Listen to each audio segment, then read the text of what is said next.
We have answered part D. Let us now move on to part E. Explain 3 goals of transaction processing system to an organization.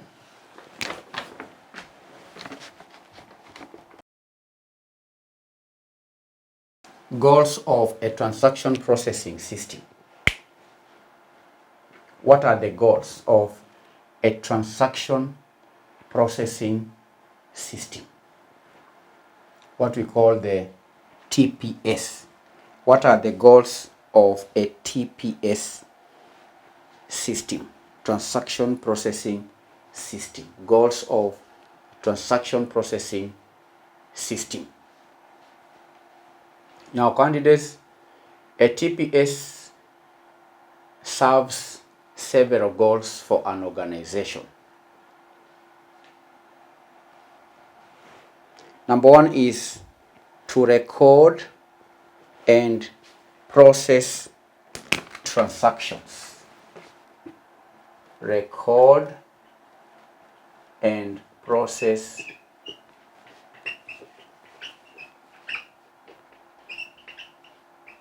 transactions. Record and process transactions. The primary goal of a TPS system is to accurately record and process transactions that occur within the organization, and that includes activities such as sales, purchases, inventory management, financial transactions, and so on.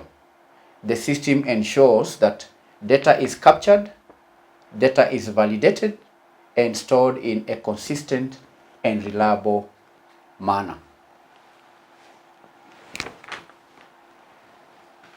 2, ensure efficiency and timeliness. Ensure efficiency and timeliness.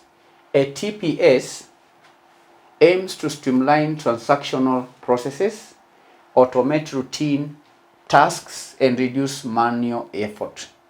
And by providing real-time processing capabilities, the system enables efficient and timely handling of transactions, and it also minimizes delays.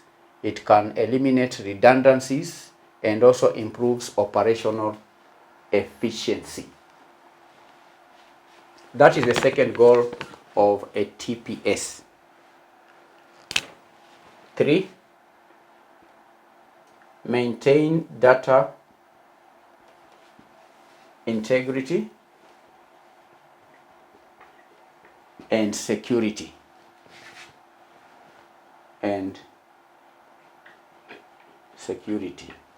Maintain data integrity and security.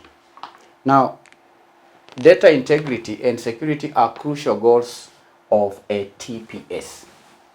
The system ensures that transactions are recorded accurately and data remains consistent and reliable. It may incorporate validation checks, error handling mechanisms, and security measures to protect sensitive information and also prevent unauthorized access or tampering. And candidates, by achieving these goals, the record and process transactions, ensuring efficiency and timeliness, and maintaining integrity and security, a TPS enables organizations to maintain accurate records, improve operational efficiency, make informed decisions based on up-to-date information, and ensures the integrity and the security of transactional data. So these are 3 goals of a TPS. 3 goals of a TPS: to record and process transactions. A TPS also ensures efficiency and timeliness. It maintains integrity and security of data. 3 goals, 3 marks.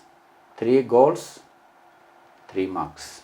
So candidates, you have answered question number 2, December 2021, Information Communication Technology for Certified Public Accountants Foundation level and Certified Secretaries Foundation level candidates. Thank you. God bless you. Bye-bye.